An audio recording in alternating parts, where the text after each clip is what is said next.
Shalom Bapak Ibu Saudara-saudara yang terkasih di dalam Tuhan. Kita akan memulai ibadah dan perjamuan kudus pada pagi hari ini. Saya undang Bapak Ibu Saudara untuk kita datang kepada Tuhan. Kita siapkan hati kita untuk masuk ke hadirat Tuhan, untuk menaikkan puji-pujian, hormat, syukur kita kepada Tuhan.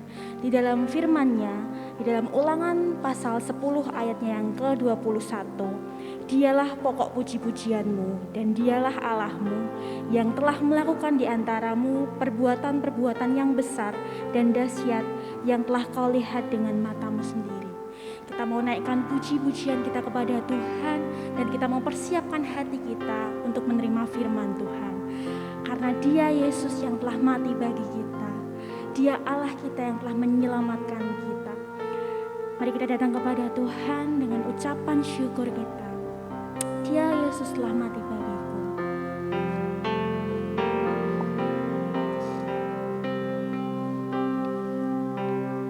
Dia Yesus telah mati bagiku.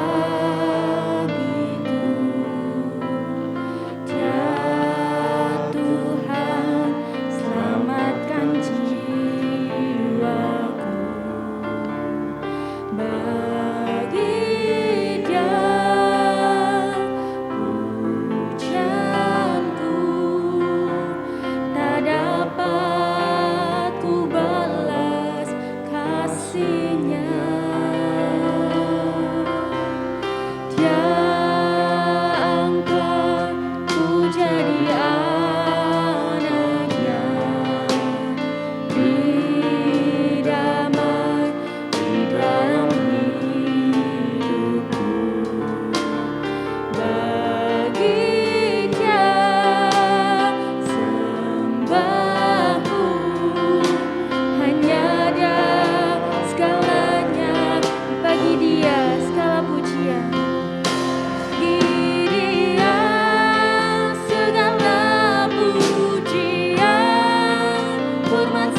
Bangkit berdiri, kita mau lebih dalam lagi memuji Dia.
puji-pujian kita bagi Dia.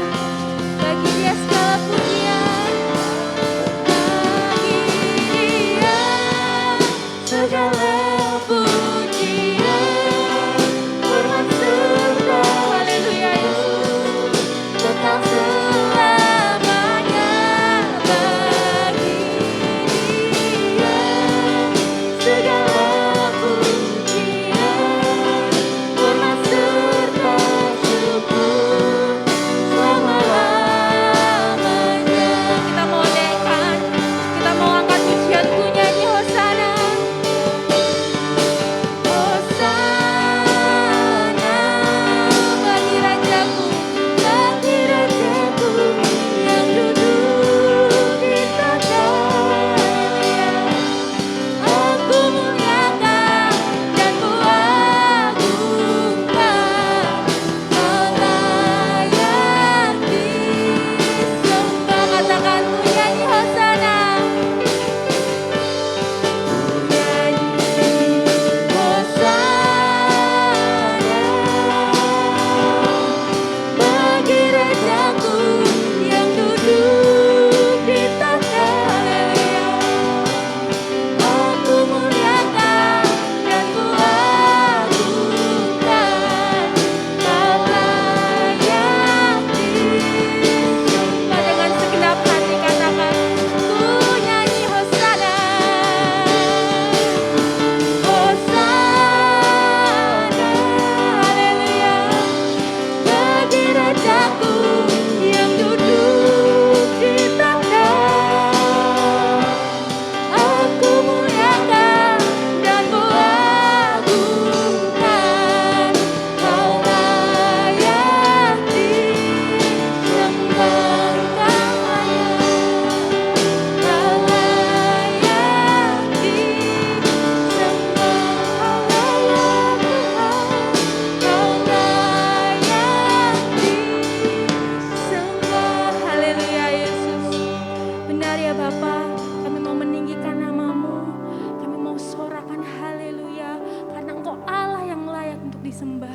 Pada pagi hari ini ya Bapa, kami datang ke hadirat-Mu, berkumpul beribadah di tempat ini. Kiranya Bapa, Engkau yang menguduskan, menyucikan hati kami. Ampuni Tuhan segala kesalahan dosa, pelanggaran yang kami perbuat Tuhan.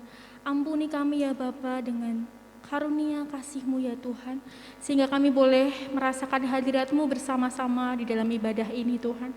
Kiranya Engkau hadir di tengah-tengah kami, Engkau jamah setiap hati kami Tuhan, melalui perjamuan kudus Tuhan dan juga pendengaran kami akan firman-Mu. Engkau yang bekerja dan Engkau yang beracara dalam ibadah pagi hari ini Tuhan. Terima kasih Tuhan Yesus, terima kasih ya Bapa. Kami serahkan Tuhan segala puji-pujian kami ke dalam tangan kasih kuasa Tuhan. Ibadah ini Tuhan semuanya ke dalam tangan kasih kuasa-Mu. Kami berdoa untuk hamba-Mu yang akan menyampaikan firman Tuhan pada pagi hari ini Tuhan. Kiranya Engkau yang mengurapi, Engkau yang menjamah, Engkau yang memakai hamba-Mu untuk dapat menjadi saluran berkat bagi kami semua. Terima kasih Bapa di surga, terima kasih Tuhan. Kami serahkan ibadah kami dari awal hingga akhirnya ke dalam tangan kasih kuasa Tuhan. Di dalam nama Tuhan Yesus kami berdoa, haleluya, amin. Silakan duduk kembali Bapak Ibu Saudara. Sebelum kita melanjutkan ibadah kita dan puji-pujian pada pagi hari ini, kita akan disambut oleh hambanya. Kepada Bapak Diakon Stefanus kami persilahkan.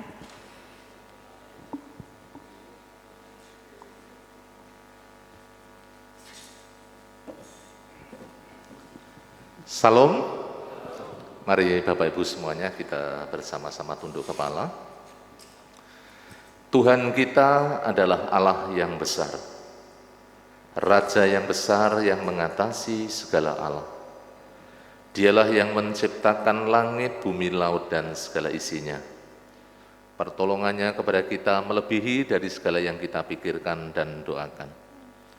Kiranya rahmat, anugerah, dan berkat-Nya di dalam Yesus Kristus turun kepada seluruh jemaat yang beribadah pada pagi hari ini. Amin. Sekali lagi, salam. Kita mengucap syukur Bapak Ibu yang dikasihi oleh Tuhan, kalau pagi hari ini Tuhan memberikan kita kekuatan, kesehatan, juga perlindungan, sehingga bersama-sama kita boleh berada di tempat ini. Untuk Bapak Ibu, kita semuanya boleh memuji, menyembah, mengagungkan nama Tuhan. Saya mengucapkan selamat datang, selamat beribadah, dan mari pagi hari ini, waktu yang indah ini kita gunakan bersama-sama. Kita arahkan hati kita, untuk kita boleh memuliakan Tuhan, mengagungkan nama Tuhan, juga nanti kebenaran firman Tuhan yang akan terus membangun kehidupan kita, mengajar kita, mendidik kita, sehingga kehidupan kita sebagai orang-orang percaya semakin kuat dan teguh di dalam Kristus. Selamat beribadah Bapak Ibu semuanya, Tuhan Yesus memberkati. Amin. Demikianlah sambutan dari Bapak Diakon Stefanus. Kami berterima kasih. Bapak Ibu Saudara, kita akan melanjutkan puji-pujian kita. Kita percaya bahwa sungguh nyata kasih Tuhan atas hidup kita. Amin. Kita mau sorakan bersama-sama, kita mau bersuka cita bersama-sama. Mari saya undang Bapak Ibu bangkit berdiri.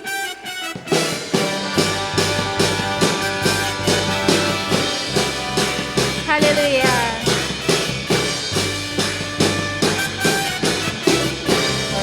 Seindahnya pelangi, seindahnya pelangi,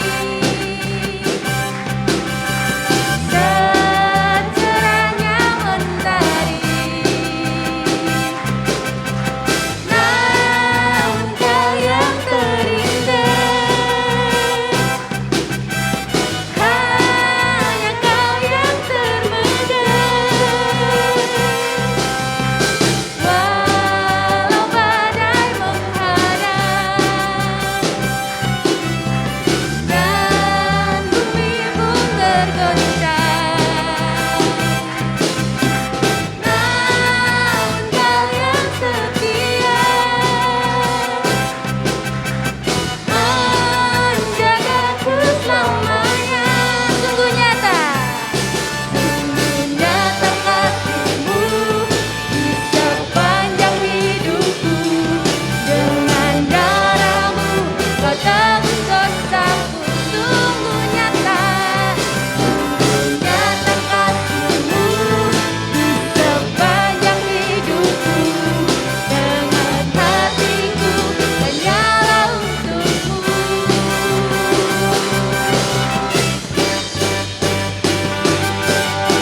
Kita mau sama-sama bersuka cita. Kita mau sorakan seindahnya pelangi, secerahnya mentari. Seindahnya pelangi, secerahnya mentari. Katakan, namun Kau yang terindah, namun Kau yang terindah, hanya Kau yang termegah. Walau badai menghadang, walau badai menghadang dan bumi pun tergoncang, namun Kau kan setia. Amin. Menjagaku selamanya. Sungguh nyata kasih-Mu di sepanjang hidupku. Dengan darah-Mu Kau tebus dosaku. Sungguh nyata kasih-Mu di sepanjang hidupku. Genap hatiku hanyalah untuk-Mu. Sekali lagi, sungguh nyata kasih-Mu Tuhan. Sungguh nyata kasih-Mu di sepanjang hidup. Amin. Dengan darah-Mu Kau tebus dosaku. Sungguh nyata kasih-Mu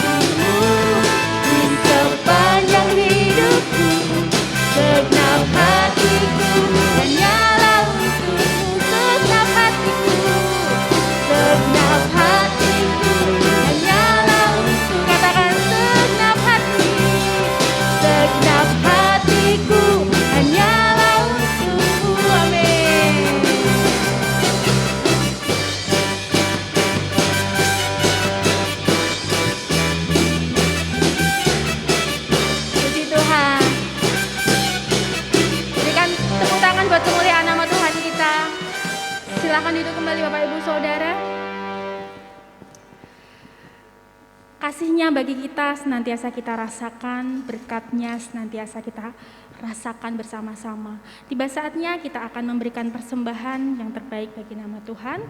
Namun sebelumnya kita akan membaca firman Tuhan terlebih dahulu yang nantinya akan dikupas lebih lanjut oleh hamba-Nya. Di dalam Ayub pasalnya yang ke-23 ayatnya yang ke-10 sampai 14. Ayub pasal 23 ayat 10 sampai dengan 14. Kita akan buka Alkitab kita bersama-sama.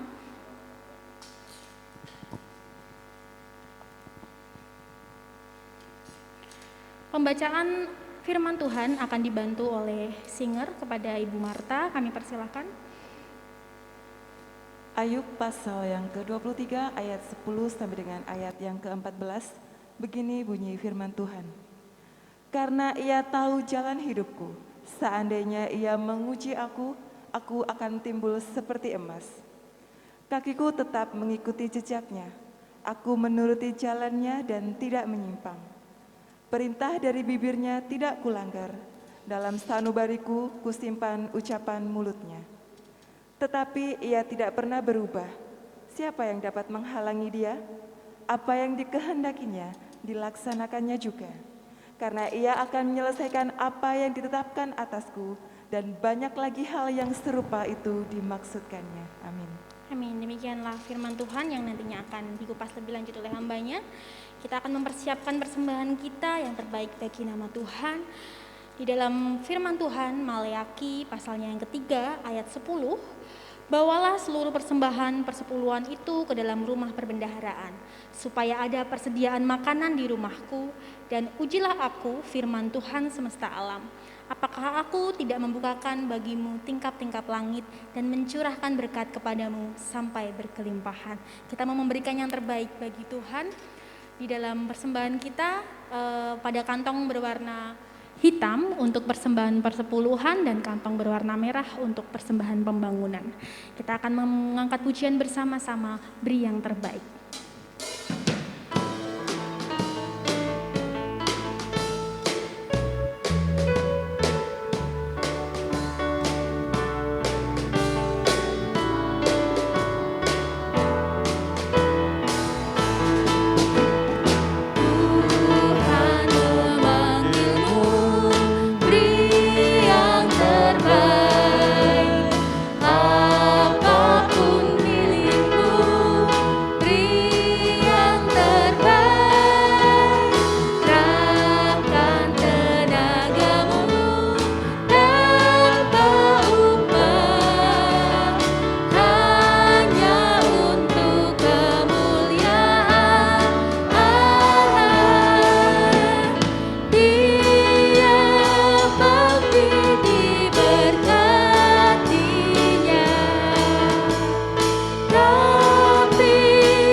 Mari Mari kita serahkan persembahan ini ke dalam Tuhan.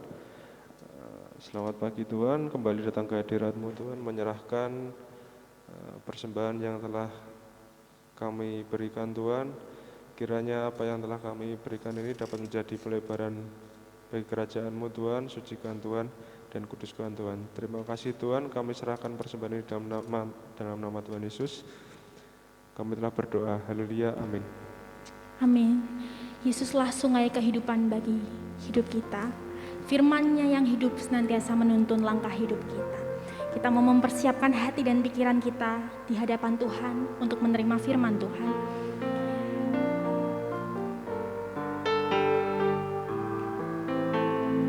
Kita mau naikkan pujian dan katakan, jiwaku haus akan-Mu Tuhan, akan Allahku yang hidup.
kali ku datang, setiap kali ku datang. Engkau sungai kehidupan, Yesus sungai kehidupan, Yesus sungai kehidupan, Yesus sungai kehidupan.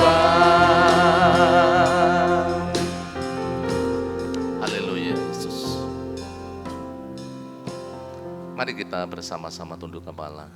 Kami mengucap syukur karena pagi hari ini kami boleh memberi yang terbaik buat Engkau melalui ibadah kami, pujian, penyembahan kami yang kami naikkan di hadapan hadirat-Mu. Terima kasih ya Tuhan Yesus. Sungguh satu kesempatan yang begitu luar biasa yang Tuhan berikan bagi kami, dan biarlah segala pujian, segala hormat, segala kemuliaan hanya bagi Engkau Raja di atas segala raja. Pagi hari ini setelah kami memuji menyembah, kami siapkan hati kami untuk kami menerima sebagian dari kebenaran firman-Mu.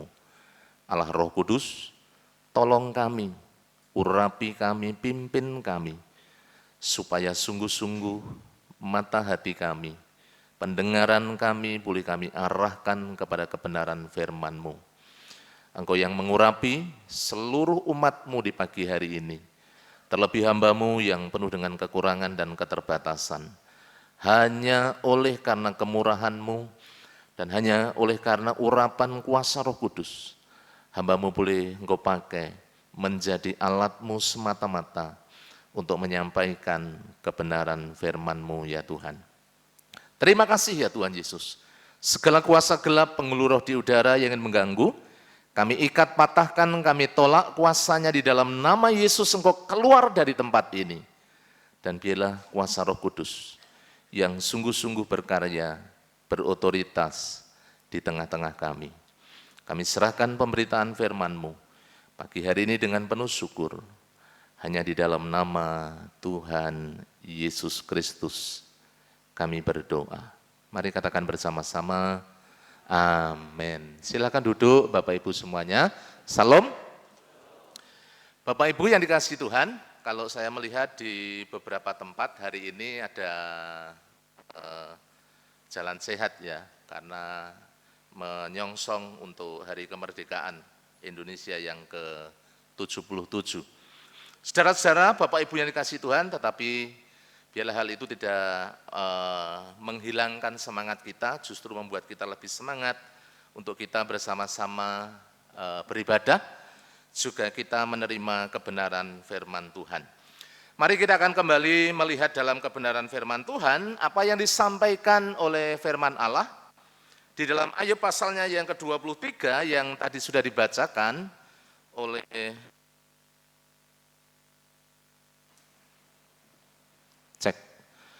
Kita mau lihat bersama-sama bagaimana di dalam kehidupan kita sebagai orang-orang percaya, kita tidak lepas Bapak Ibu Saudara dari pergumulan di dalam kehidupan kita. Dan kita mau melihat dari seorang tokoh yang sangat luar biasa. Ya, memang di dalam Alkitab saudara-saudara ada banyak tokoh yang kita melihatnya bagaimana dalam kehidupannya diproses, dibentuk, diizinkan oleh Tuhan, bagaimana mengalami situasi kondisi yang mungkin tidak enak secara daging ya, secara manusia. Tetapi sesungguhnya di balik semuanya itu saudara-saudara, kalau kita melihat di dalam kebenaran firman Tuhan, ada maksud Tuhan yang mulia, ada maksud Tuhan yang baik di dalam kehidupan setiap orang-orang percaya. Kalau kita memperhatikan Bapak Ibu yang dikasihi oleh Tuhan, dari seorang tokoh yang namanya Ayub, tentunya kita tidak asing lagi ya. Kalau berbicara Ayub mungkin konotasi yang kita kemudian terima adalah Ayub adalah seorang yang kemudian syarat dengan penderitaan, syarat dengan tantangan hidup, syarat dengan pergumulan yang begitu berat, begitu luar biasa. Padahal saudara-saudara, Bapak Ibu yang saya kasihi, jika kita melihat dalam firman Tuhan, khususnya dalam Ayub pasalnya yang pertama, coba kita akan melihatnya dalam Ayub pasal pertama ayatnya yang pertama, di sana firman Tuhan mengatakan demikian, ada seorang laki-laki di tanah Uz bernama Ayub, orang itu saleh, dan jujur. Ia takut akan Allah dan menjauhi kejahatan. Jika kita lihat bersama-sama dari ayat pembuka ini, saudara-saudara, ayat pertama ini, kita bisa memahaminya, kita bisa mengetahuinya, bahwa sesungguhnya seorang Ayub, seorang tokoh yang luar biasa. Ya, di sana dikatakan dia seorang yang saleh, berarti memiliki yang namanya sebuah integritas, moral, komitmen, hidup sepenuh hati di hadapan Allah.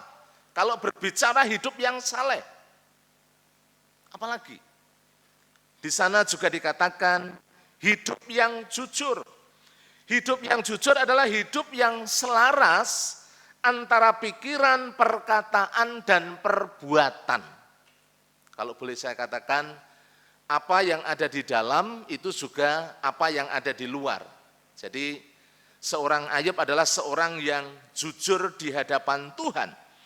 Dan bagian yang ketiga, kalau kita melihat bersama-sama, bagaimana relasi secara vertikal dan horizontal juga memiliki satu relasi yang sangat indah, yang sangat bagus. Ya, ia seorang yang takut akan Allah. Dan bagian akhir dikatakan, ia menjauhi kejahatan. Hubungannya dengan Allah terjalin begitu baik, terjalin begitu indah.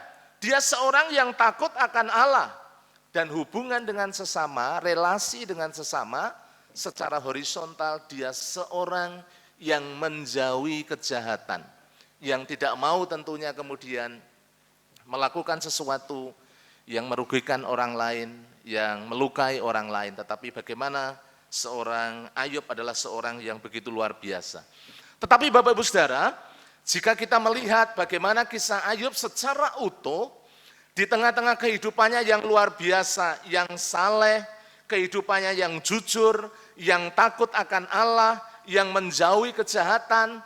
Toh kalau kita melihat bagaimana Ayub diizinkan oleh Allah mengalami satu pergumulan hidup, mengalami satu tantangan hidup yang tidak ringan, yang tidak sederhana. Mungkin di antara kita sudah hafal ya, apa yang dialami Ayub. Dimulai dari apa yang dimiliki berkaitan dengan harta benda, kekayaan, ya, ternak yang begitu banyak, kemudian juga dia memiliki anak-anak, dia memiliki pribadi yang pada waktu itu hidup sesungguhnya tidak kekurangan satu apapun. Tetapi di satu titik Bapak Ibu Saudara, bagaimana semuanya itu diizinkan oleh Allah. Ya, iblis datang dan kemudian diizinkan oleh Allah untuk mencobai Ayub. Saudara-saudara yang dikasihi oleh Tuhan, apa yang terjadi dalam kehidupan Ayub, apa yang dimilikinya semuanya habis, baik harta benda, baik anak-anak, kesehatannya, situasi kondisinya berubah begitu drastis. Ya. Dan itu terjadi hampir bersamaan, itu terjadi secara tiba-tiba, tidak pernah disangka-sangka. Hal itu menimpa di dalam kehidupan seorang Ayub. Bapak Ibu Saudara, di dalam kehidupan kita mungkin seringkali kita juga mengalami situasi kondisi yang sama. Meskipun mungkin saudara-saudara, apa yang kita alami secara kadar mungkin berbeda. Seperti apa yang dialami oleh seorang Ayub. Kalau saya merenungkan, apa yang dialami oleh seorang Ayub adalah sesuatu yang begitu berat, sesuatu yang begitu serius, sesuatu yang begitu luar biasa. Bukan hanya hartanya habis, bukan hanya anak-anak yang kemudian mati, bukan hanya dia kemudian kehilangan kesehatannya, tetapi orang-orang yang ada di sekelilingnya, khususnya istrinya, di dalam pasalnya yang kedua, yang dilakukan bukan sebagai penolong, yang dilakukan bukan membesarkan hati, yang dilakukan bukan kemudian bagaimana mengasihi, tetapi sesuatu yang sangat berbeda. Inilah saudara-saudara satu realitas yang dialami oleh Ayub. Dan mungkin juga kita pernah mengalami situasi, kondisi yang hampir sama seperti apa yang dialami oleh Ayub. Tetapi Bapak Ibu Saudara, bagaimana sesungguhnya respon seorang Ayub. Juga inilah yang pagi hari ini mau kita renungkan bersama-sama. Ketika kita menghadapi tantangan hidup, ketika kita menghadapi pergumulan, ketika kita menghadapi situasi yang sulit, bagaimana di dalam kehidupan Bapak, Ibu, dan saya, kita boleh meresponnya dengan baik, meresponnya dengan benar. Sehingga saudara-saudara, apa yang kemudian diizinkan oleh Allah, kalau kita memperhatikan dari Ayub pasal yang pertama, itu sesungguhnya diubah oleh Tuhan. Ada sebuah intervensi yang dilakukan oleh Allah. Sehingga meskipun iblis mencobai berusaha untuk menghancurkan kehidupan Ayub, tetapi Ayub bisa menangkap, bisa merespon dengan begitu luar biasa. Sehingga semuanya diubahkan menjadi sebuah ujian yang begitu luar biasa, yang bisa memproses, membentuk kehidupan seorang Ayub, sehingga dia boleh mengalami kemenangan, mengalami pemulihan di dalam hidup, mengalami sebuah kebangkitan yang luar biasa. Sehingga ini yang perlu kita renungkan, kita teladani, dan kita bersama-sama boleh aplikasikan di dalam kehidupan kita bersama-sama. Bapak Ibu Saudara, dari Ayub pasal 23 ayatnya yang ke-10 sampai ayatnya yang ke-14, kita mau belajar beberapa hal penting yang perlu kita renungkan bersama-sama. Bagaimana ketika kita menghadapi situasi kondisi yang sulit, ketika kita menghadapi pergumulan di dalam kehidupan kita. Bagian yang pertama, mari kita bersama-sama dalam ayatnya yang ke-10. Di sana firman Tuhan mengatakan demikian. Apa yang kemudian disampaikan oleh seorang Ayub? Karena ia tahu jalan hidupku. Seandainya ia menguji aku akan timbul seperti emas. Saudara-saudara, Bapak Ibu yang dikasihi Tuhan, inilah bagian pertama yang akan kita renungkan. Kita harus melihat setiap pergumulan adalah sebuah proses ujian iman yang diizinkan oleh Tuhan untuk membentuk kita, untuk memurnikan iman kita, untuk memproses kita, supaya kita semakin disempurnakan di dalam kehidupan kita saat ini. Saudara-saudara, Bapak Ibu yang dikasihi Tuhan, memang bukan hal yang gampang, tetapi kalau kita lihat bagaimana seorang Ayub itu melihat dari sebuah sudut yang berbeda. Dia memberikan sebuah pengakuan, karena ia tahu jalan hidupku. Karena Allah tahu jalan hidupnya seorang Ayub. Karena Allah juga tahu akan hidup kita. Allah sesungguhnya yang pegang kendali dalam hidup kita, yang berotoritas di dalam kehidupan kita. Saudara, Bapak Ibu yang dikasihi oleh Tuhan, di dalam pergumulan ini sesungguhnya tangan Allah tidak pernah dilepaskan di dalam kehidupan kita. Dalam pergumulan yang berat, Ayub melihat ini merupakan sebuah ujian iman yang diizinkan oleh Allah. Untuk apa? Untuk memurnikan seluruh kehidupannya. Kalau kita melihat memang dari pasal yang pertama, saudara-saudara, kalau kita perhatikan, memang iblis diizinkan oleh Allah. Mari kita perhatikan, ya. Ketika saat itu bagaimana iblis sedang jalan-jalan, kemudian ditanya oleh Allah, dari mana? Ya biasa, dari jalan-jalan. Engkau melihat bagaimana anakku seorang Ayub yang begitu luar biasa. Bapak Ibu Saudara, terjadi sebuah tawar-menawar. Dan akhirnya apa? Boleh saja. Ya. Kita tahu saudara-saudara, iblis sesungguhnya tidak bisa kemudian mengusik kehidupan kita tanpa izin Tuhan. Karena kalau kita lihat dari pasal pertama juga kita boleh melihatnya, Tuhan memberikan yang namanya proteksi. Hidup orang-orang percaya ada di dalam proteksi Tuhan, ada di dalam perlindungan Tuhan. Ketika kita hidup sungguh-sungguh di dalam Kristus, Kristus memproteksi kehidupan kita. Bapak Ibu yang dikasihi oleh Tuhan, dari sini kita bisa melihat satu hal yang luar biasa. Ketika iblis berusaha untuk menghancurkan kehidupan seorang Ayub, mencobai Ayub, tujuannya untuk meruntuhkan imannya. Tetapi di dalamnya kalau kita melihat bagaimana Allah itu campur tangan begitu luar biasa. Sehingga itulah yang ditangkap, itulah yang diterima, itulah yang diresponi oleh Ayub. Sehingga hal itu dipandang oleh Ayub sebagai ujian untuk memurnikan, untuk membentuk hidupnya, untuk memproses kehidupannya. Di dalam ayat 10 bagian B dikatakan bahwa ketika seorang Ayub mengatakan, karena ia tahu jalan hidupku, seandainya ia menguji aku akan timbul seperti emas. Bapak Ibu yang dikasihi Tuhan, kebetulan dulu saya ketika ada di Solo itu punya teman yang kerja di toko emas. Dia menceritakan bagaimana sesungguhnya emas itu diproses atau dilebur supaya menjadi emas murni. Dan kita tahu bahwa emas itu Bapak Ibu Saudara, ketika diproses itu membutuhkan yang namanya pembakaran, harus dibakar. Ya, harus dibakar. Dibakar bukan hanya 100 derajat seperti kita menyalakan kompor, kemudian kita itu memasak air, tetapi membutuhkan suhu yang begitu tinggi, mungkin di atas 1000 derajat ya. Jadi bukan suhu yang hangat, bukan suhu yang hanya sembarang panas, tetapi memang membutuhkan tingkat suhu yang tertentu ya, di atas 1000 derajat.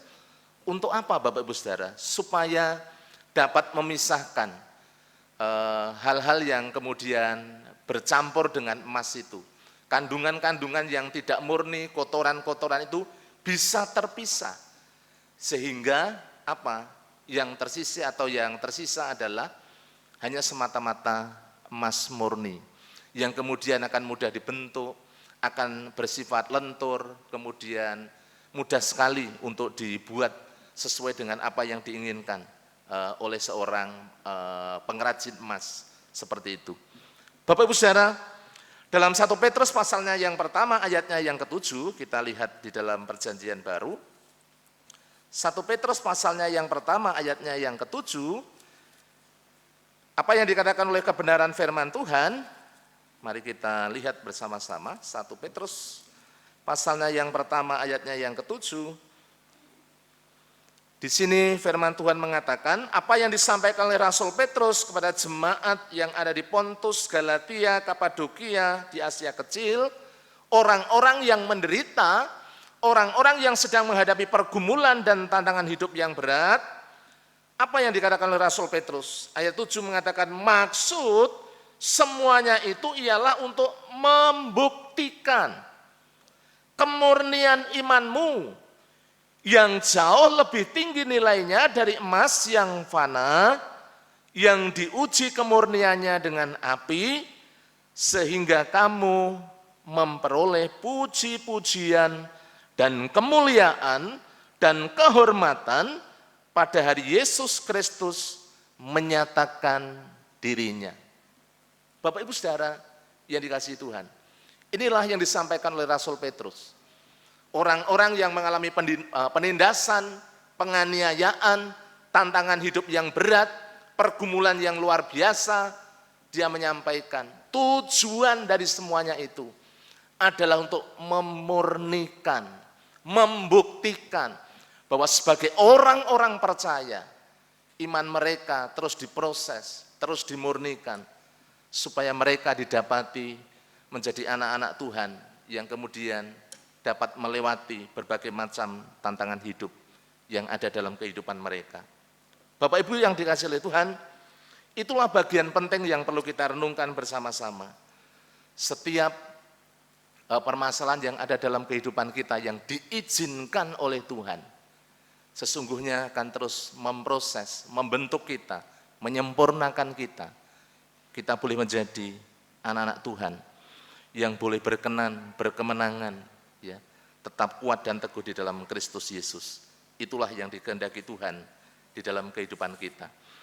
Bagian yang kedua, mari kita bersama-sama melihatnya, bagaimana kita bisa tetap kuat dan teguh di dalam pergumulan, di dalam ujian, tantangan hidup dalam kehidupan kita.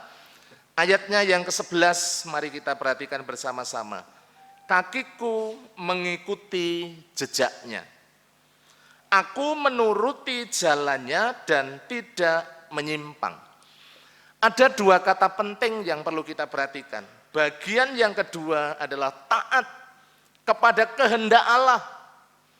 Kita mau belajar untuk taat. Apa yang dikehendaki Allah di dalam kehidupan kita? Bapak Ibu, dari ayatnya yang ke-11, ada dua hal penting. Mengikuti, kata yang pertama. Kemudian yang kedua, menuruti. Mengikuti jejaknya.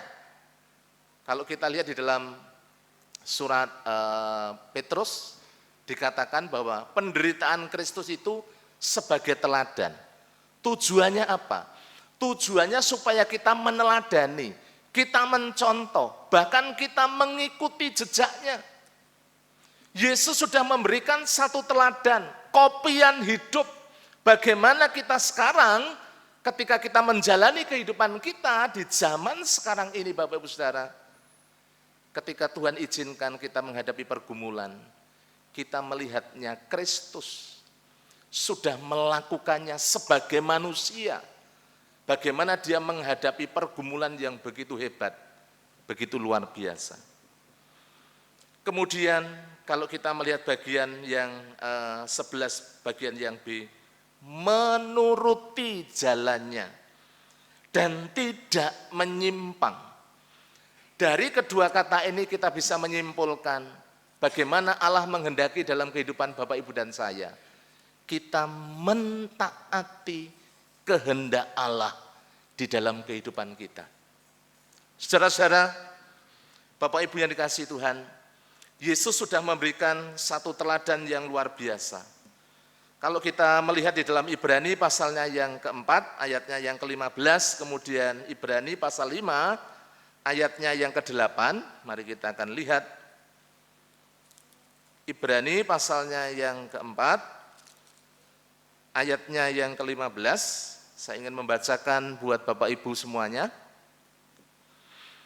Kemudian nanti Ibrani pasalnya yang ke-5, ayatnya yang ke-8. Firman Tuhan mengatakan demikian, sebab imam besar yang kita punya bukanlah imam besar yang tidak dapat turut merasakan kelemahan-kelemahan kita. Sebaliknya sama dengan kita, ia telah dicobai, hanya tidak berbuat dosa. Bapak Ibu Saudara yang dikasihi Tuhan, apa yang dialami oleh Yesus kalau kita melihatnya bersama-sama, bagaimana dia mengalami satu perjalanan hidup yang penuh juga dengan tantangan yang begitu luar biasa. Dia pernah dikhianati, dia pernah mengalami apa yang namanya kekurangan, dia direndahkan, dia dianiaya, dia menderita di atas kayu salib. Semuanya sudah dilewati sebagai manusia. Dan kalau kita lihat di dalam pasalnya yang ke-5, ayatnya yang ke-8, mari kita perhatikan. Dan sekalipun ia adalah anak, ia belajar menjadi taat dari apa yang telah dideritanya. Bapak Ibu Saudara, di dalam pergumulan yang begitu hebat, makanya ketika dia berdoa di Taman Getsemani, dia menyadari, dia tahu betul bahwa sesaat lagi dia akan menghadapi satu penderitaan yang begitu hebat, begitu luar biasa. Tetapi Bapak Ibu yang dikasihi Tuhan, bagaimana ketaatannya ditunjukkan dengan dialah kehendak Bapa di surga yang terjadi di dalam seluruh kehidupannya. Saudara-saudara, Bapak Ibu yang dikasihi Tuhan, taat, kita mau tunduk kepada kehendak Allah jika kita menghadapi pergumulan yang berat. Itulah yang dikehendaki Allah di dalam kehidupan kita sebagai orang-orang percaya. Apa yang dialami oleh Tuhan Yesus sudah memberikan satu contoh bagi kita. Apa yang dialami oleh seorang Ayub ketika dia mengalami satu penderitaan yang begitu berat, pergumulan yang begitu hebat. Tetapi komitmen daripada seorang Ayub adalah dia tetap mengikuti jejaknya Allah. Ia tetap menuruti jalannya, jalan-jalan Tuhan, kehendak Tuhan. Tidak menyimpang dari jalan-jalan Tuhan, tidak menyimpang dari firman Tuhan. Sehingga saudara-saudara, Bapak Ibu yang dikasihi Tuhan, bagaimana seorang Ayub di dalam satu perjalanan yang begitu luar biasa, yang akhirnya juga kemudian bagaimana dia dipulihkan begitu luar biasa. Bukan hanya harta bendanya kemudian dipulihkan lagi, ternak-ternaknya, anak-anaknya, dia mendapatkan anak-anak lagi. Di dalam Ayub pasalnya yang ke-42, tetapi didapati bagaimana imannya Bapak Ibu Saudara, untuk menunjukkan bahwa apa yang dilakukan oleh iblis tidak berhasil, tetapi bagaimana seorang Ayub melihatnya, bahwa semuanya memang diizinkan Tuhan untuk menguji dia, supaya kemudian dia timbul seperti emas. Imannya teruji, imannya terus diasah dan terus mengalami sebuah kenaikan secara level. Itulah yang dialami oleh seorang Ayub. Kerinduan kita Bapak Ibu Saudara juga demikian. Dalam hidup Bapak Ibu dan saya, seringkali kita menghadapi tantangan-tantangan yang begitu berat, tetapi mari kita tetap berpegang untuk senantiasa taat kepada kehendak Allah. Yang ketiga, mari kita lihat ayatnya yang ke-12. Bapak Ibu yang saya kasihi, ayat 12 mengatakan, perintah dari bibirnya tidak kulanggar, dalam sanubariku kusimpan ucapan mulutnya. Bagian yang ketiga berbicara tentang melekat, berpegang kepada firman Allah. Ayub tetap berpegang kepada firman Allah. Perintah dari Allah tidak pernah dilanggar.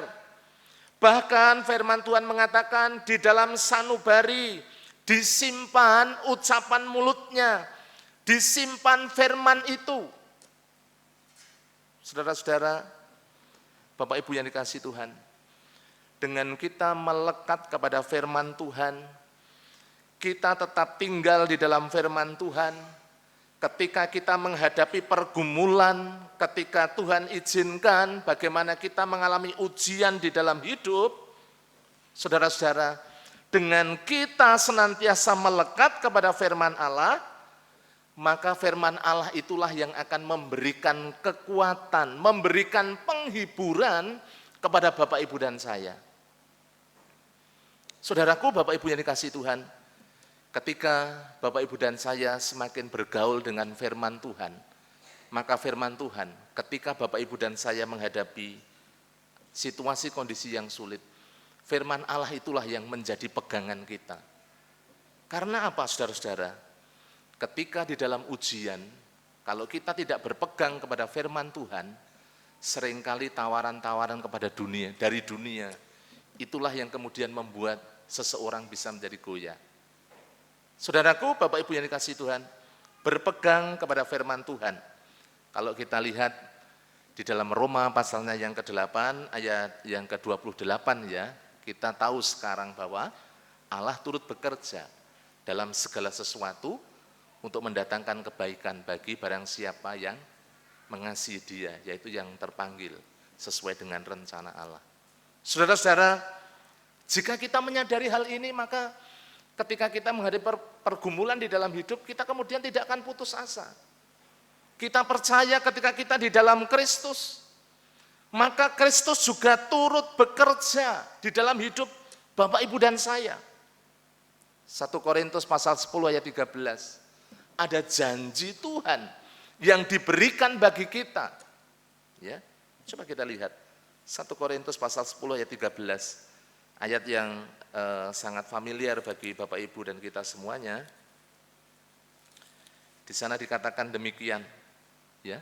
1 Korintus pasalnya yang ke-10 ayatnya yang ke-13, firman Tuhan mengatakan pencobaan-pencobaan yang kamu alami ialah pencobaan-pencobaan biasa yang tidak melebihi kekuatan manusia. Sebab Allah itu setia dan karena itu Ia tidak akan membiarkan kamu dicobai melampaui kekuatanmu. Pada waktu kamu dicobai, Ia akan memberikan kepadamu jalan keluar sehingga kamu dapat menanggungnya. Saudara-saudara, Bapak Ibu yang dikasihi Tuhan, Tuhan tidak pernah kemudian mengizinkan pencobaan itu melebihi kekuatan kita. Ada janji Tuhan yang begitu luar biasa. Tuhan setia, Tuhan itu bertanggung jawab di dalam kehidupan kita. Dan bagaimana Tuhan berkarya di dalam kehidupan kita. Ketika Yesus dicobai di padang gurun dalam Matius pasal 4 ayat yang keempat, bagaimana dia tetap berpegang, melawannya dengan firman Allah. Dalam kehidupan kita juga demikian. Ketika iblis berusaha untuk menjatuhkan kita, mengintimidasi kita, iblis berusaha untuk menghancurkan iman kita melalui setiap peristiwa hidup yang kita alami. Ketika kita, Bapak, Ibu, dan saya berpegang kepada firman, melekat kepada firman Tuhan yang memberikan kekuatan bagi Bapak, Ibu, dan saya. Sehingga kita boleh cakap, kita boleh kuat untuk menanggungnya. Relasi dengan firman Tuhan akan menentukan bagaimana respon kita ketika kita menghadapi pergumulan hidup yang berat. Semakin kita memiliki keintiman dengan firman Tuhan, semakin firman Tuhan bekerja di dalam kehidupan kita begitu luar biasa, maka respon kita ketika kita menghadapi pergumulan di dalam hidup pasti juga berbeda.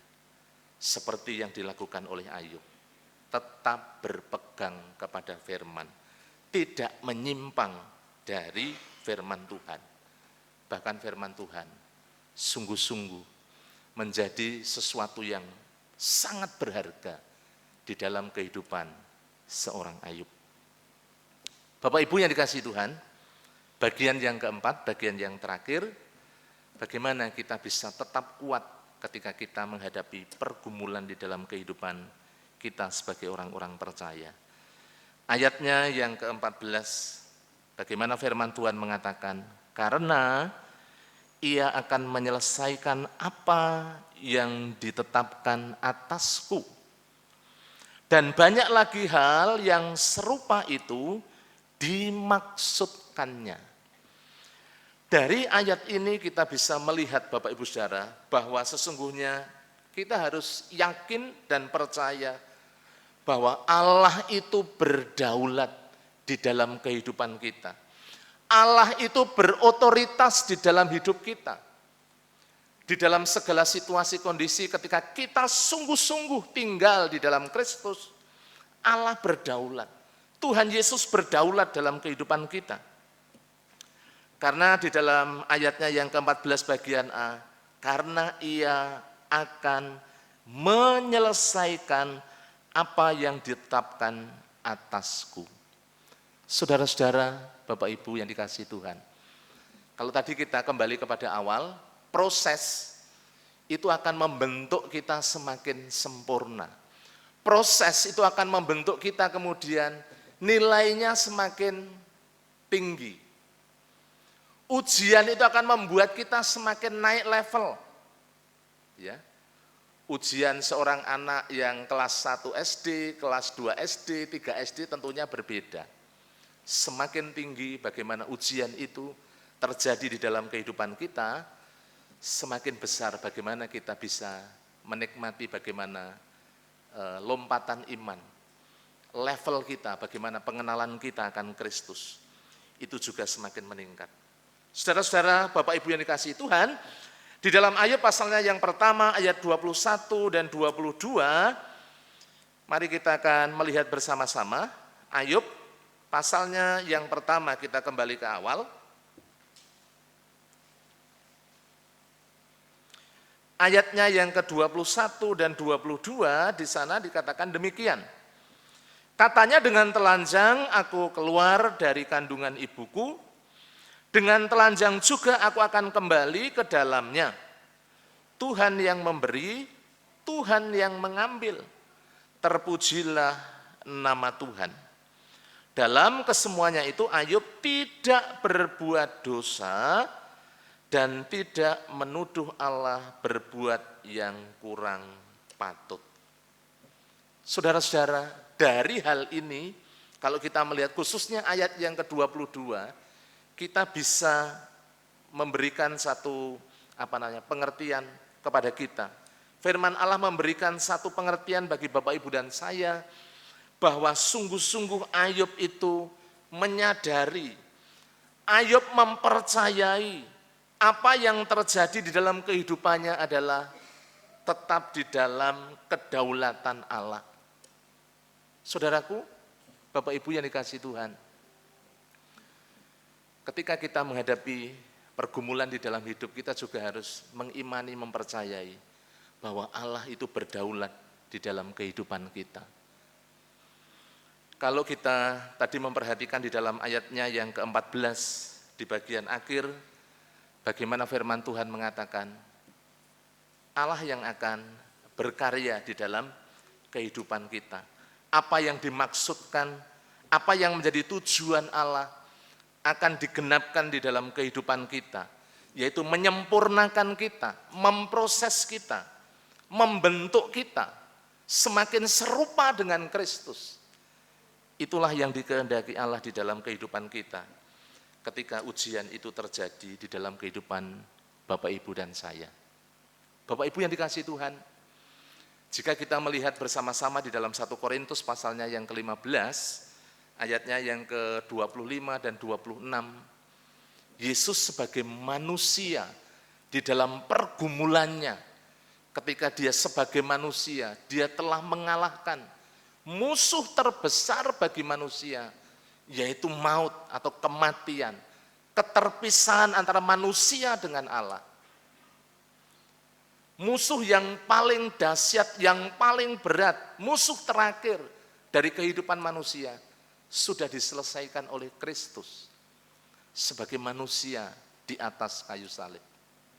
Bapak, Ibu, Saudara yang dikasihi Tuhan, apalagi di dalam kehidupan kita, ketika kita menghadapi pergumulan-pergumulan yang kita sadari tidak sehebat, tidak seberat apa yang dialami oleh Tuhan Yesus ketika dia ada di dalam dunia, juga seperti apa yang dialami oleh seorang Ayub yang ada di dalam ayatnya yang ke-14. Kita percaya kalau Tuhan Yesus sudah mengalahkan musuh yang terberat bagi manusia, apalagi dalam pergumulan-pergumulan kita. Kita percaya otoritas Tuhan, bagaimana kedaulatan Allah juga berkarya di dalam kehidupan kita, atas kehidupan Bapak, Ibu, dan saya. Sehingga apa yang dikehendaki Tuhan, apa yang dirancangkan Allah yang indah di dalam ujian yang Tuhan izinkan dalam hidup kita, kita boleh melewatinya karena kekuatan Tuhan, karena penyertaan Tuhan, sehingga Bapak, Ibu, dan saya bisa keluar sebagai pemenang. Kalau kita perhatikan endingnya, Bapak, Ibu yang saya kasihi, dalam pasalnya yang pasal-pasal terakhir ya dari Ayub, bagaimana Ayub dipulihkan, Ayub mengalami satu pengenalan akan Allah yang begitu luar biasa. Ini merupakan satu pengalaman rohani yang begitu luar biasa. Proses yang dialami Ayub, kehidupan yang dialami oleh Ayub yang penuh dengan penderitaan, memiliki satu nilai rohani yang begitu luar biasa pula untuk kita renungkan bersama-sama di dalam kehidupan kita. Jadi Bapak, Ibu yang saya kasihi, dari keempat poin penting yang perlu kita perhatikan ketika kita menghadapi pergumulan di dalam kehidupan kita, mari kita mau belajar kepada Dia, belajar kepada seorang Ayub khususnya yang kita telah bersama-sama renungkan di pagi hari ini. Bagaimana dia melihat apa yang terjadi dalam hidupnya merupakan ujian yang diizinkan oleh Allah untuk memproses, untuk membentuk kehidupan seorang Ayub menjadi terus disempurnakan. Bagian yang kedua, kita mau belajar taat. Apa yang menjadi kehendak Tuhan? Kemudian yang ketiga, melekat kepada firman Tuhan. Jangan kita kemudian meninggalkan firman Tuhan. Tetapi bila firman Tuhan tetap ada dalam hidup kita, dan kita juga mengimani, mempercayai kedaulatan Allah di dalam kehidupan Bapak, Ibu, dan saya. Amin. Mari kita bersama-sama tunduk kepala, kita berdoa. Kami mengucap syukur di pagi hari ini atas kebenaran firman-Mu yang boleh kami terima, yang terus mengingatkan kami, ya Tuhan, karya-Mu yang begitu luar biasa dalam hidup kami. Apa yang kami lihat dari kehidupan Ayub yang boleh kami teladani. Bagaimana dalam sebuah pergumulan yang begitu hebat, hidupnya senantiasa memandang dengan sisi yang begitu positif, supaya hidupnya terus disempurnakan di dalam Engkau. Ajar kami untuk kami tetap seturut dengan kehendak-Mu, seturut dengan rencana-Mu. Kami memegang kebenaran firman-Mu dalam hidup kami. Dan kami percaya hidup kami ada dalam kendali-Mu, ada dalam kedaulatan-Mu, ya Tuhan. Kami menyadari hidup kami tidak kebal dari segala tantangan hidup, pergumulan, masalah, dan persoalan. Tetapi biarlah kebenaran firman-Mu pada pagi hari ini terus menguatkan kehidupan kami, sehingga kami tetap setia sampai kepada proses itu berakhir. Terima kasih ya Tuhan, Engkau yang memeteraikan kebenaran firman-Mu di dalam setiap hati kami, supaya kebenaran firman-Mu menjadi berkat dalam hidup kami. Terima kasih, di dalam nama Tuhan kami Yesus Kristus, kami mengucap syukur dan kami berdoa. Amin. Mari kita akan responi firman Tuhan. Saya mengundang Bapak Ibu Saudara untuk kita bangkit berdiri. Engkau ada bersamaku di setiap musim hidupku.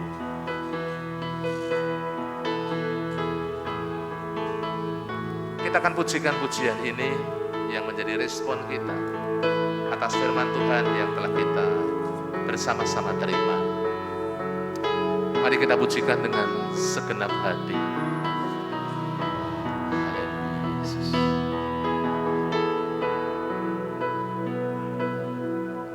Engkau ada bersamaku di setiap musim hidupku. Tak pernah Kau biarkan ku sendiri. Kekuatan di jiwaku, kekuatan di jiwaku adalah bersamamu. Tak pernah ku ragukan kasih-Mu. Mari bersama-sama, bersamamu Bapa, bersamamu Bapa, ku lewati semua, perkenanan-Mu ya. Teguhkan hatiku, Engkau yang bertindak,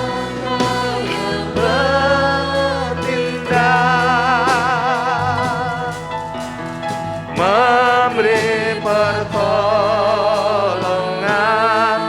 Anugerah-Mu besar, anugerah-Mu besar, melimpah bagiku.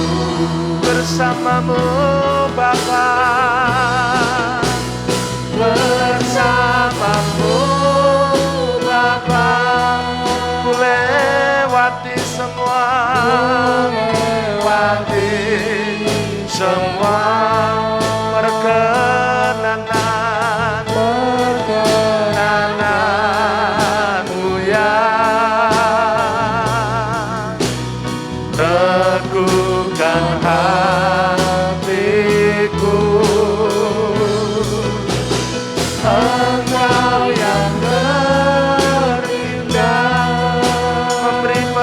pertolongan, anugerah-Mu besar, anugerah-Mu besar, melimpah bagi, anugerah-Mu besar, anugerah-Mu besar, melimpah bagi, anugerah-Mu besar, anugerah-Mu besar, melimpah bagiku. Dipersilakan duduk kembali. Bapak Pendeta akan memimpin perjamuan kudus dan nanti saya akan melanjutkan dengan menyampaikan pengumuman juga berdoa. Waktu kami persilahkan untuk Bapak Pendeta Yosua Nugroho.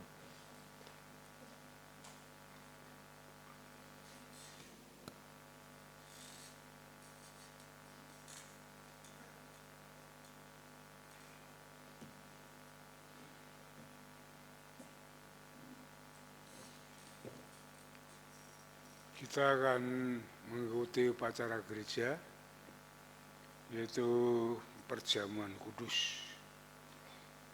Perjamuan kudus ini diperuntukkan untuk saudara-saudara yang sudah percaya kepada Yesus, menerima sebagai Tuhan dan Juru Selamat, dengan bukti saudara sudah dibaptiskan. Ya. Perjamuan kudus ini diadakan untuk mengingat kesengsaraan Tuhan Yesus, di mana kesengsaraan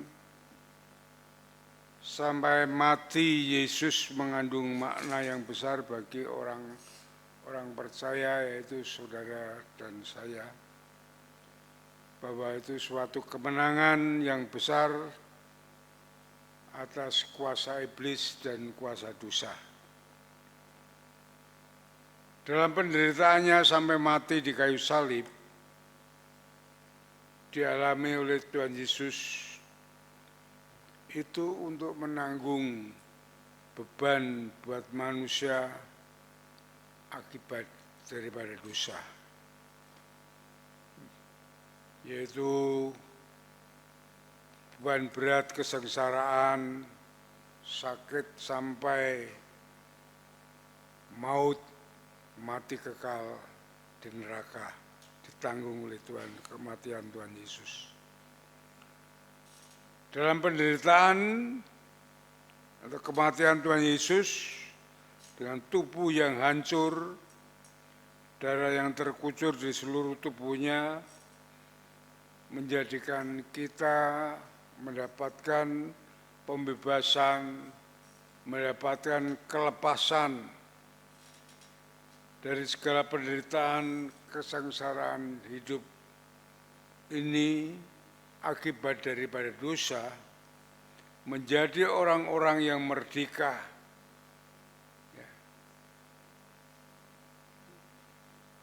yang berguna bagi kerajaan Allah.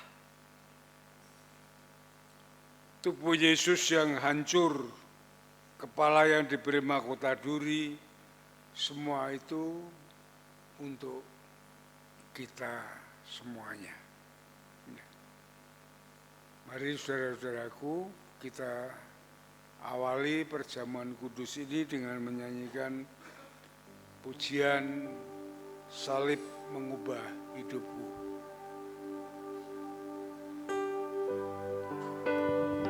Kita mau berdiri bersama-sama.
tetap salib itu.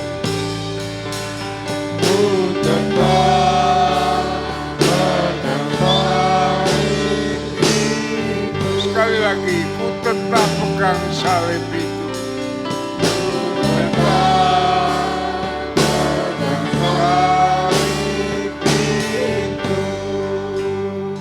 Silakan duduk kembali.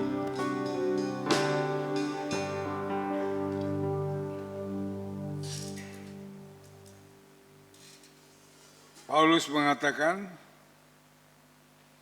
sebab apa yang telah kuteruskan kepadamu telah aku terima dari Tuhan, yaitu bahwa Tuhan Yesus pada malam itu ia diserahkan mengambil roti, dan sesudah itu ia mengucap syukur atasnya. Ia memecah-mecahkannya dan berkata, inilah tubuhku yang diserahkan bagi kamu. Perbuatlah ini menjadi peringatan akan aku. Demikian juga ia mengambil cawan. Sesudah ia makan lalu berkata, cawan ini adalah perjanjian baru yang dimeteraikan oleh darahku. Perbuatlah ini setiap kali kamu meminumnya, menjadi peringatan akan aku. Sebab setiap kali kamu makan roti ini dan minum cawan ini, kamu memberitakan kematian Tuhan sampai ia datang.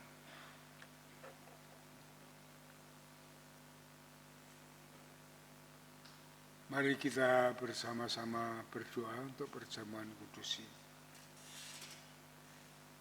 Bapa di surga, Bapa yang kekal, Bapa yang baik, yang mengasihi kami di dalam Yesus Kristus, yang telah Kau utus untuk menyelamatkan kami dengan tersiksa tubuhnya sampai ia mati di kayu salib. Dan saat ini mengingatnya kami bersama-sama untuk mengenang akan kasih kemurahan Tuhan yang besar dengan mengadakan perjamuan kudus ini. Biarlah roti dan anggur sebagai lambang tubuh dan darah Tuhan boleh kami makan, kami minum, tanda menyatunya kami dengan Engkau di dalam hidup ini, saat ini sampai kekal selama-lamanya.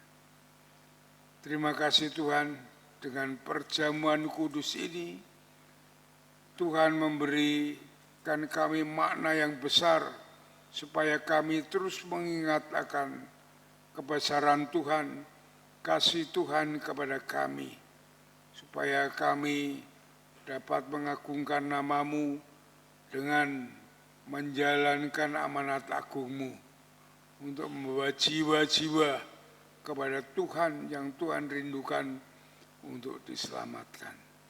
Terima kasih Bapa, kami serahkan doa ini ke dalam tangan kuasa-Mu. Di dalam Yesus kami naikkan syukur dan doa kami. Haleluya. Amin. Saya mengundang pelayan perjamuan untuk maju ke depan.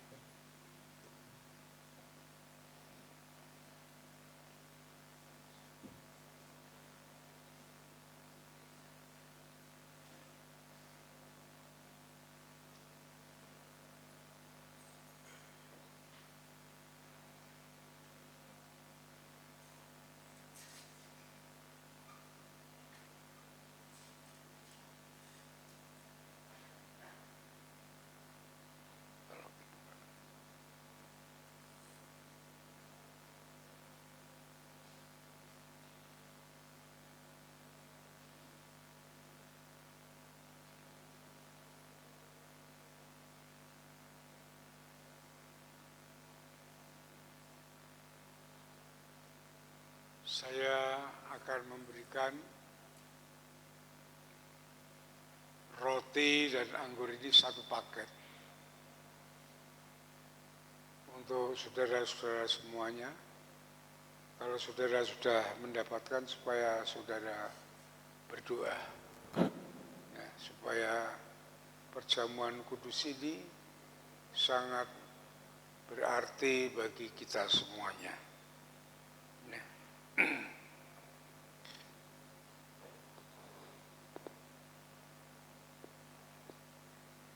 Ketika kita bersama-sama memakan roti ini adalah satu peringatan yang agung bagi kita bahwa ketika kita masih lemah, Kristus telah mati untuk kita, orang-orang berdosa pada waktu yang ditentukan oleh Allah.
Denny tadi sudah membawa, Denny sudah membawa.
Saya berikan Roti dan anggur ini sebagai lambang tubuh dan darah Kristus yang telah diberikan bagi saudara dan saya. Mari kita siapkan untuk membuka tempat ini. Strategi ini kita ambil roti lebih dahulu.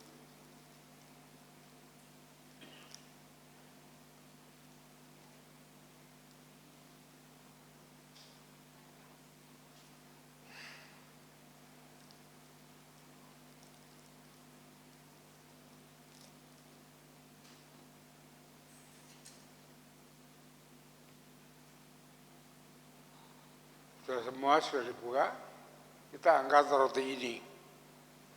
Yesus berkata demikian, "Akulah roti hidup yang telah turun dari surga. Jikalau seorang makan dari roti ini, ia akan hidup selama-lamanya.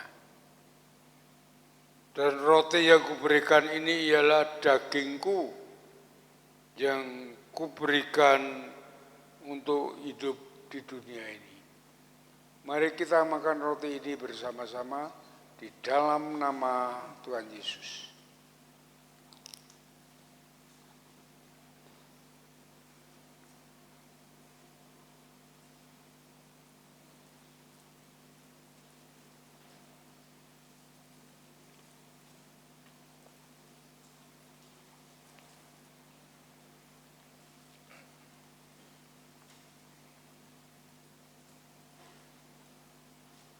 Kita akan berdoa, saudara menirukan doa saya. Tuhan, aku percaya bahwa saat aku memakan roti ini, aku telah menerima segala kebaikan Tuhan tubuh Kristus yang dikorbankan bagi aku. Terima kasih atas kekuatan kesembuhan yang telah kuterima karena bilur-bilur-Mu. Dalam nama Yesus. Amin. Lebih-lebih karena kita sekarang telah dibenarkan oleh darah-Nya, kita pasti akan diselamatkan dari murka Allah. Sebab jikalau ketika kita masih seteru diperdamaikan dengan Allah oleh kematian anaknya, lebih-lebih ketika sekarang kita telah diperdamaikan, pasti kita akan diselamatkan oleh hidupnya.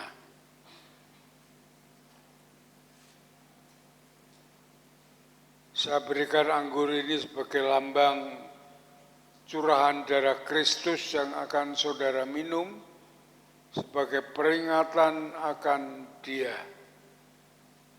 Kita siapkan anggur ini.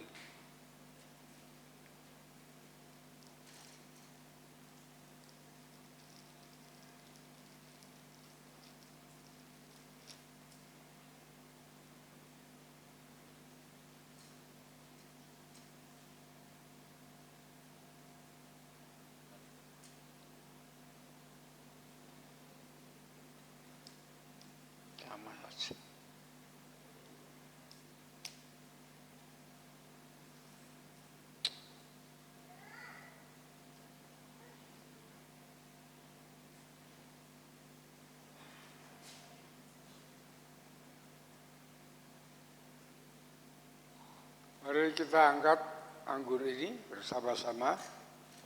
Ya.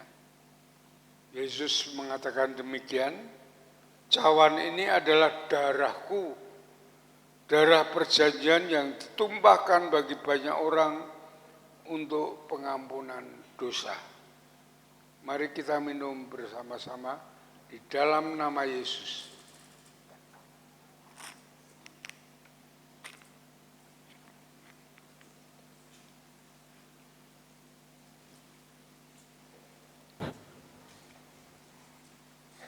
kita akan berdoa bersama-sama. Saudara akan menirukan doa saya. Tuhan, aku bersyukur saat aku meminum anggur ini, aku telah menerima pengampunan dosaku dan pemeliharaanmu atas segala kebutuhanku yang telah kau penuhi melalui anugerahmu yang melimpah. Dalam nama Yesus kami berdoa. Amin.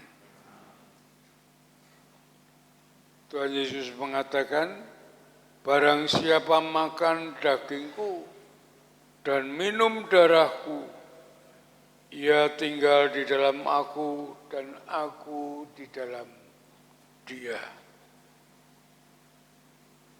Mari kita berdoa untuk perjamuan kudus ini. Diakon Stefanus, silakan untuk menutup dalam doa.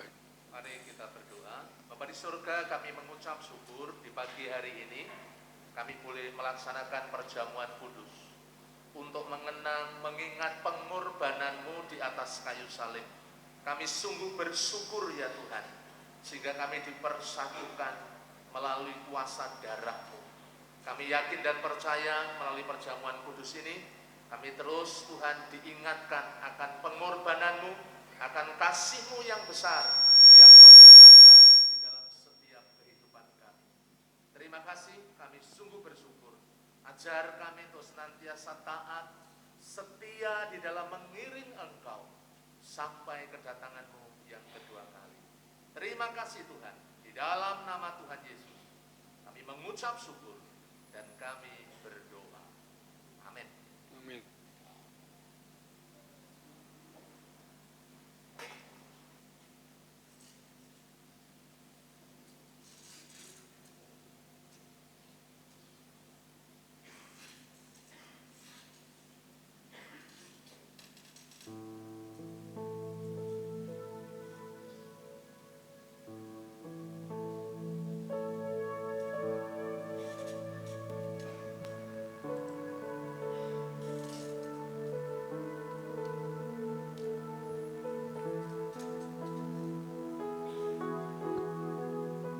Kita akan responi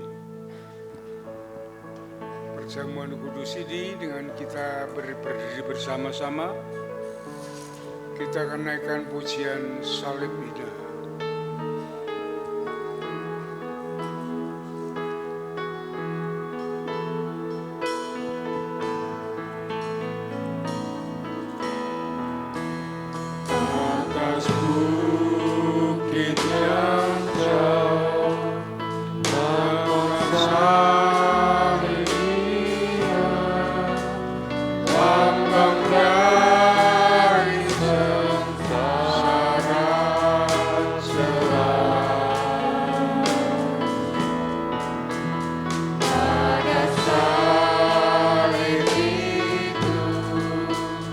Tuhanku terbaik.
akan mendengarkan warta gereja, kemudian doa untuk jemaat.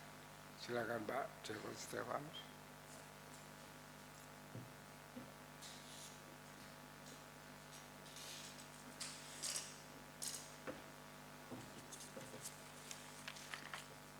Baik, Bapak Ibu, mari kita akan memperhatikan beberapa hal penting yang berkaitan pengumuman dari gereja.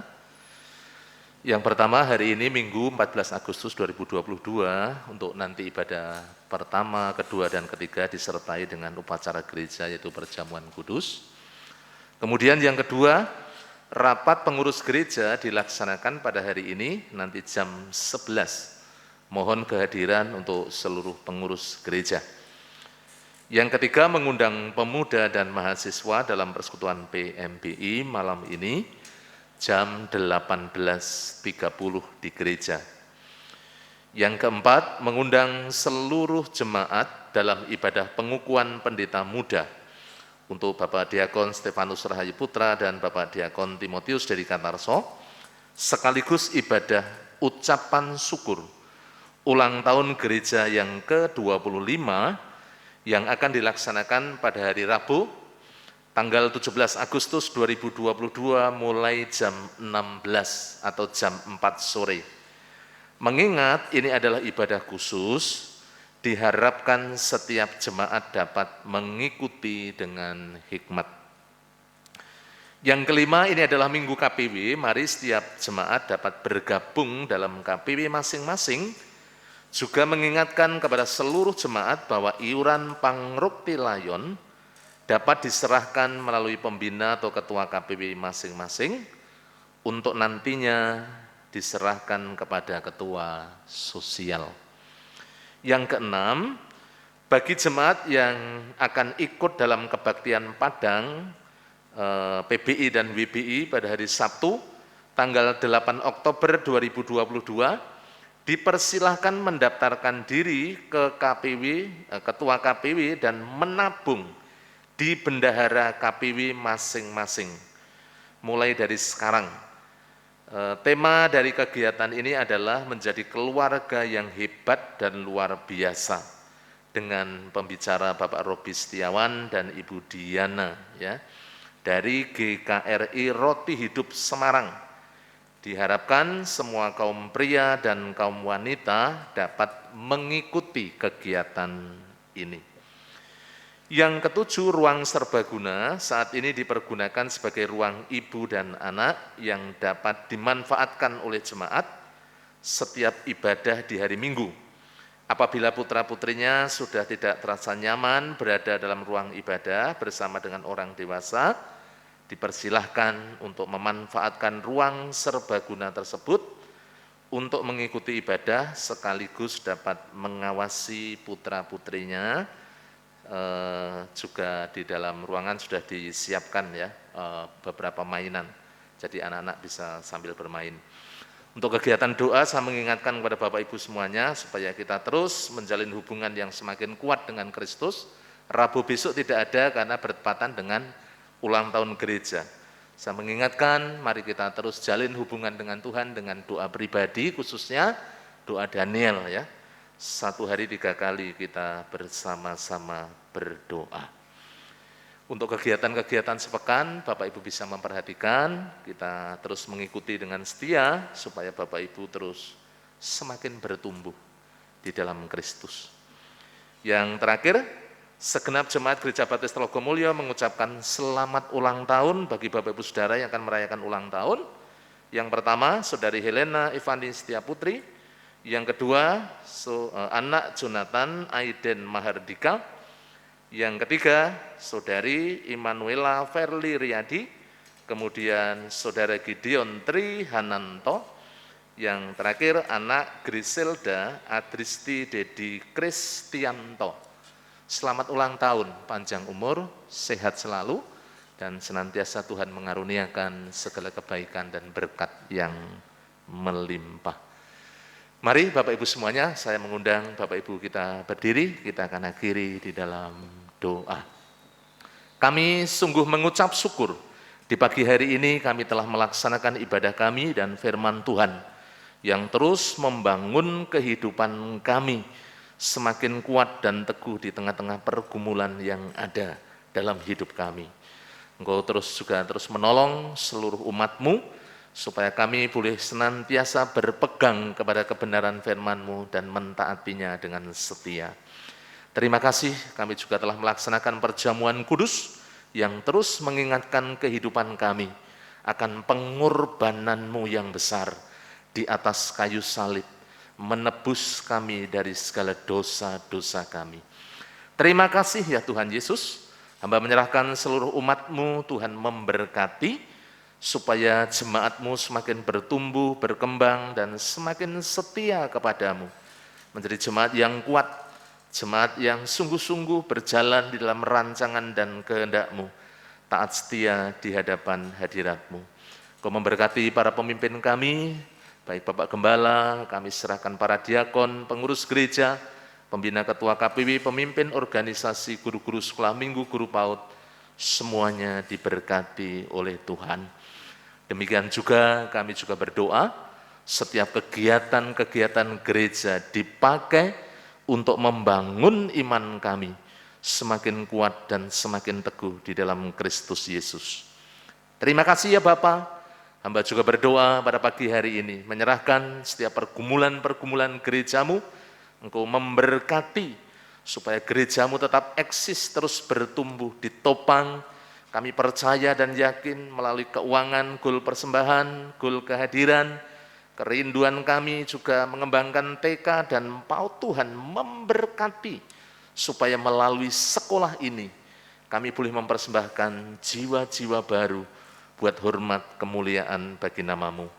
Yang sakit Tuhan menolong. Kami berdoa buat Bapak Yeskiel Sunardi, Bapak Budi Wibowo, kami menyerahkan Ibu Trimo, Ibu Suranto, Bapak Yunus Amin Priyadi, anak Marcel, anak Devarel, yang sakit dijamah, dipulihkan dan disembuhkan melalui kuasa-Mu yang luar biasa ajaib. Mbak Tita yang sakit juga terus dipulihkan, disembuhkan melalui kuasa-Mu dalam nama Yesus. Kami juga berdoa yang berulang tahun, diberkati dengan umur panjang, kesetiaan, berkat Tuhan yang senantiasa melimpah dalam seluruh kehidupan mereka. Terima kasih Bapak. Kami berdoa buat bangsa dan negara kami bersyukur Tuhan terus memberkati bangsa kami, supaya bangsa kami tetap aman, tentram, dan damai. Berkati Bapak Presiden Jokowi di dalam mengendalikan, memanage juga memimpin negeri ini, senantiasa diberikan kecakapan, kepandaian. Kami percaya melalui Bapak Presiden Jokowi, negeri kami boleh semakin maju, semakin pulih dan kuat di dalam Kristus. Terima kasih Tuhan. Engkau juga memberkati khususnya keamanan, politik, ekonomi semakin dipulihkan. Kami percaya Indonesia boleh terus bangkit, mengalami kemurahan Tuhan di dalam kami berbangsa dan bernegara. Segala gerakan radikalisme, terorisme, kami ikat, kami patahkan dalam nama Yesus. Bila negeri kami tetap berbineka tunggal ika, dan kami percaya Engkau mengaruniakan ketentraman di tengah-tengah negeri kami. Jawa Tengah, kota Semarang kami serahkan dalam tangan kuasa-Mu. Engkau yang memberkati kota Semarang, supaya kota Semarang tetap aman, tentram, dan semakin maju.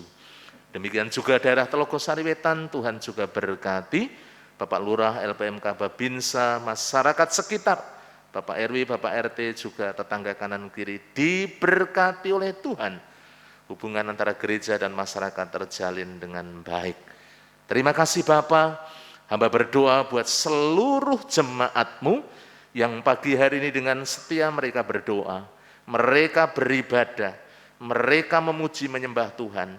Engkau yang memberkati seluruh kehidupan mereka, baik secara rohani maupun secara jasmani. Di dalam rumah tangga diberkati dengan suasana surgawi, saling mengasihi dan mencintai di tengah-tengah keluarga. Kami juga berdoa, Engkau memberkati usaha, pekerjaan, jualan, bisnis, semuanya diberkati Tuhan, dicurahkan segala berkat-Mu yang melimpah di dalam setiap kehidupan seluruh jemaat-jemaat-Mu. Terima kasih. Kalau sebentar kami akan mengakhiri di dalam ibadah kami akan pulang ke rumah kami masing-masing. Kami mohonkan berkat-Mu atas setiap kami seluruh umat-Mu. Jauhkan kami dari yang jahat, malapetaka, bencana, pencobaan, kasih setia dan kemurahan-Mu yang menaungi kehidupan kami dari sekarang sampai selama-lamanya di dalam nama Tuhan Yesus Kristus. Bapak Pendeta menutup dalam doa berkat.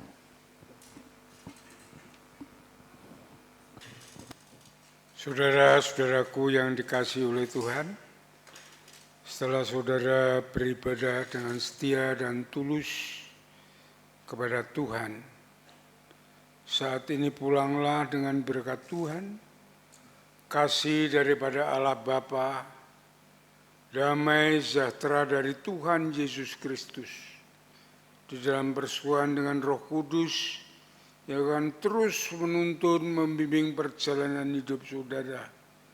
Dari saat ini sampai Maranatha, Tuhan Yesus datang yang kedua kali. Soli Deo Gloria, haleluya, haleluya, amin, amin, amin.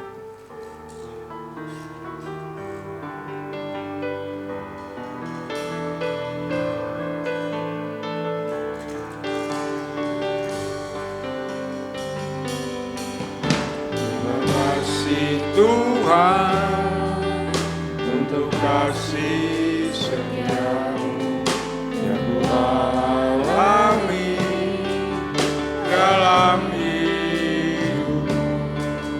Terima kasih Yesus untuk kebaikan-Mu sepanjang